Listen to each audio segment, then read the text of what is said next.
Hi, I'm Tim. Welcome to Watch One, and thanks for logging on.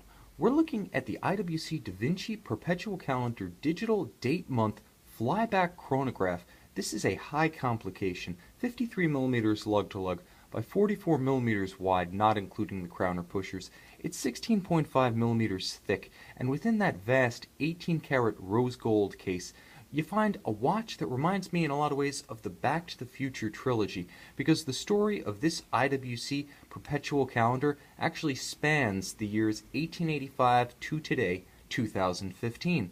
And as you can see, that date, digitally, date and month reflected on the dial, you can tell this one's a breed apart. Although not the only perpetual calendar chronograph in the IWC line, it does have the most elaborate backstory and by far the most intricate engineering. So let's put it on the wrist and get a sense of the history behind this piece and how that leads us to the present.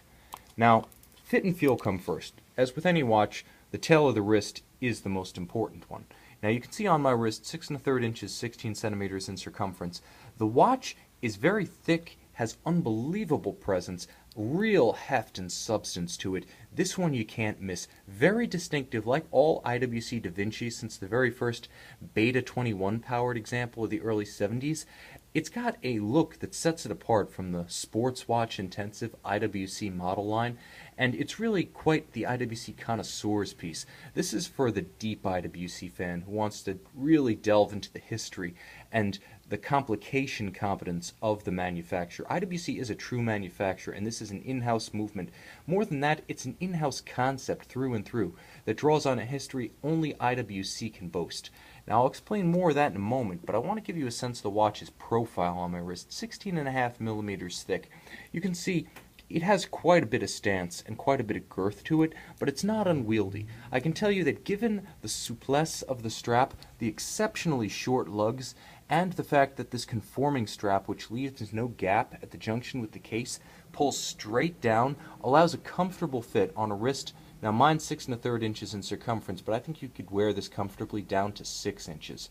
But the fact that it's balanced is largely a function of this grand, full deployment 18-karat rose gold clasp really counterweights the watch on the wrist.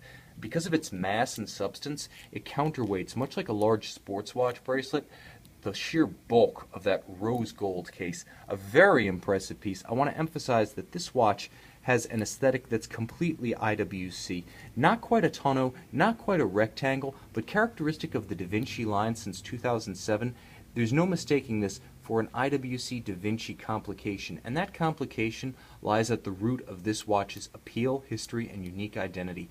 In 1885, IWC marketed the first pocket watch, really the first watch of any kind, because that was the only kind, featuring a digital hour and minute indication known as the Pallwebber complication. It was a completely new way of displaying time. Now, it looked an awful lot like its much later Teutonic counterpart from the other side of the German-Swiss border, the Alange und Söhne Zeitwerk, but whereas the Zeitwerk debuted in 2007 and was designed with the help of CAD-CAM engineering, the original Pallwebber pocket watches were built with hand and eye in the late 19th century, and IWC draws upon that heritage to inspire the perpetual calendar display of this perpetual calendar date month. Now, it is also a chronograph, so IWC integrates a flyback chronograph mechanism into the perpetual calendar.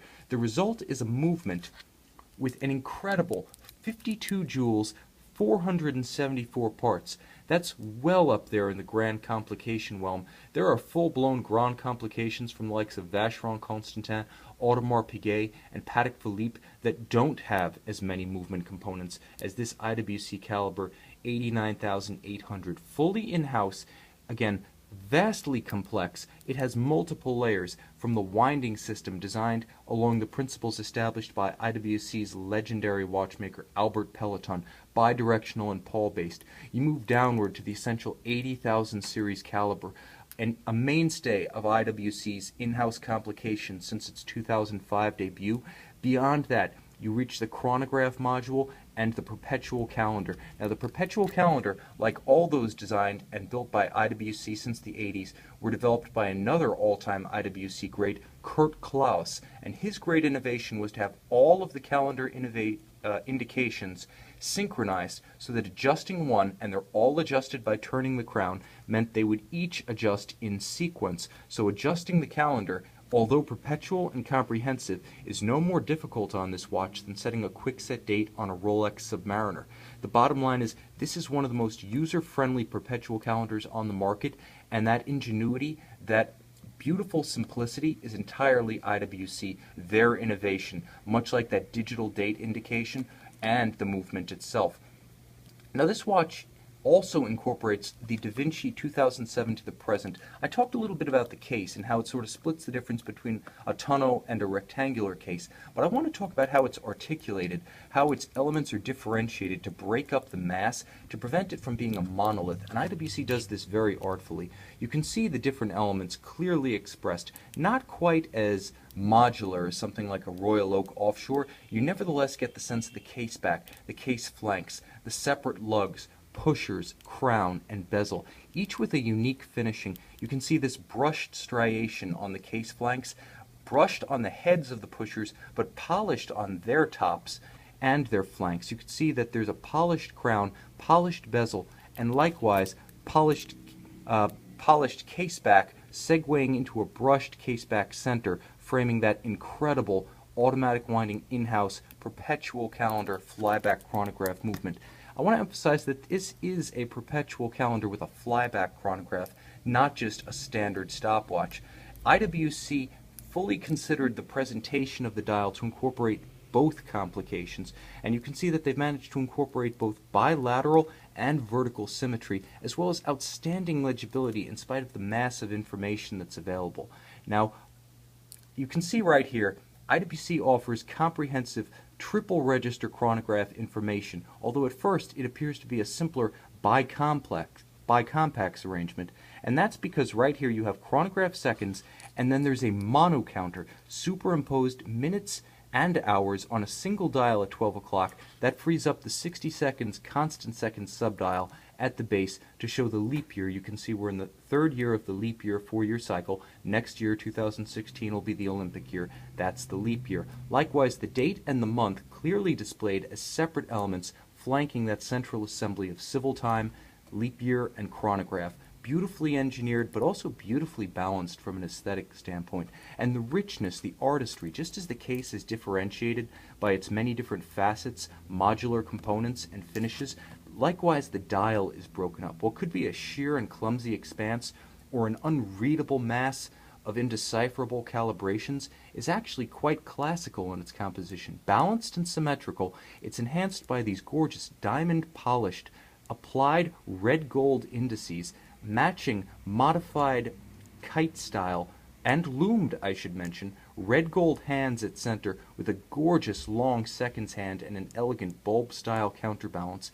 It also includes a complex guilloche pattern. Now the iPhone's not going to do justice to it, so I encourage you to check out the high-res images on our website, because it's both vertically striated with individual cuts in alternating left and right canted patterns running along the striations. So it's guilloche within guilloche, and then there's a raised minute track around the periphery with the marquee Da Vinci and Perpetual Calendar juxtaposed at 12 and 6 o'clock respectively. Despite the watch's size, it's actually beautifully detailed, delicately composed, and gorgeously rendered. Now, with all due respect to Doc Brown and Marty McFly, granted, we don't have hoverboards and we don't have flying cars, but I've got to say that given watches like this IWC Da Vinci Perpetual Calendar Digital Date-Month, I wouldn't trade the imaginary 2015 to the one we've got. And again, with all due respect to Marty, all the best stuff is not made in Japan.